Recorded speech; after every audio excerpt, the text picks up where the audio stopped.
So I went on board the Midsummer Farm with the Muscomals Awadanic when they went to perform ceremony to get rid of this industry. I had 10 minutes to stick my camera under the water and look at these fish.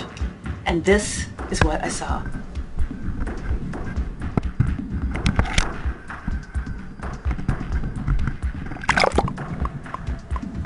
I was stunned. I saw a fish go by with a big tumor on his head. This is one fish out of sort of like 800,000 that are in this pen. How many others have this?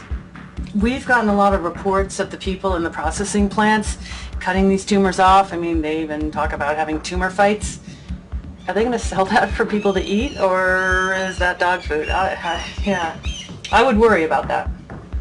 I was surprised at the number of fish that were behaving sickly. They were so sluggish. They were lying against the camera, lying against the side of the net. And one of the viruses I'm studying, Piscine virus, is associated with a disease called heart and skeletal muscle inflammation. It actually damages the salmon's heart so that they become so weak they can barely move. And in the scientific literature, it says that the fish line up on the net with their faces towards the net. And that's what they were doing in every single pen. There were fish that were so emaciated, they no longer looked like salmon. They were, big heads, tiny, skinny bodies. Again, this is one of the symptoms of heart and skeletal muscle inflammation, very contagious disease. That is classic HSMI. You see his head is bigger than the rest of his body. This is what the literature says a fish with heart and skeletal muscle inflammation looks like. Weak, skinny. That's a sick fish. What is wrong with it? Is that contagious to the wild fish just outside the pen? Here's a fish floating upside, dying.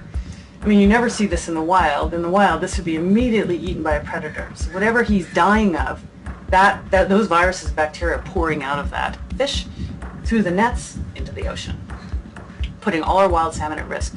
And here, this is the first hard evidence ever. These are wild fish in the pen. They're nearly transparent.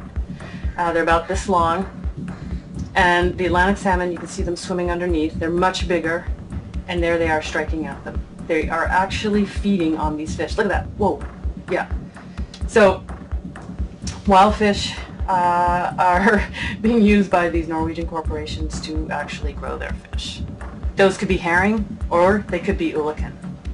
This is the first hard evidence after 30 years of people saying, oh, there's wild fish in the pens, accusing the industry of their fish feeding on these wild fish, which means they're growing their fish at the expense of the wild fisheries.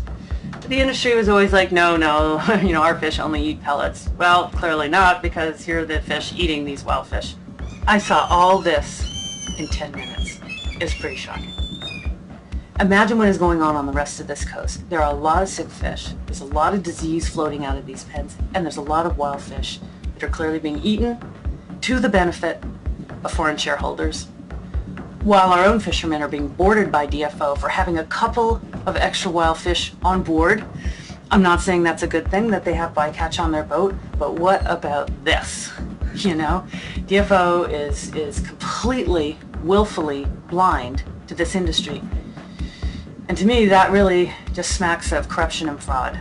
Why isn't DFO checking this industry? Why are they allowed to eat wild fish? This is illegal bycatch. It's unregulated. Nobody's there counting these fish. Nobody saw what I saw. And I have no reason to believe this is not happening in every pen along this coast.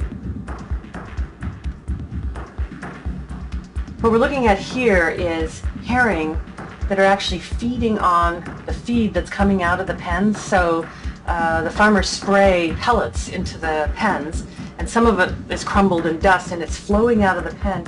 And you can see how the herring suddenly go in towards the net. They're eating that stuff. This, to me, from a biological point of view, is one of the most dangerous things I've seen on this whole trip, because these fish are eating, first of all, unnatural food. I gotta wonder if their flesh is pink, because the farm salmon pellets have a colorant in them. So when they medicate their feed to get rid of sea lice, and they put the drugs in there, or whatever other drugs are in there, antibiotics, so that means those herring are eating it.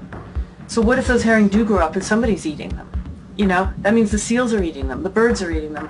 They're being bathed in viruses that are coming out of this farm, and sea lice and bacteria.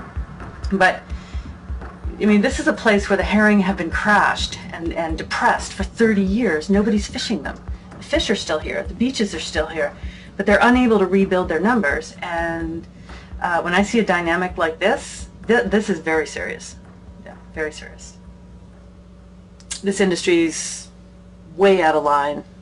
And I think that people will be shocked at what will happen when this industry gets out of the water. I think there'll be a rebound in wild salmon and herring. It will stun people.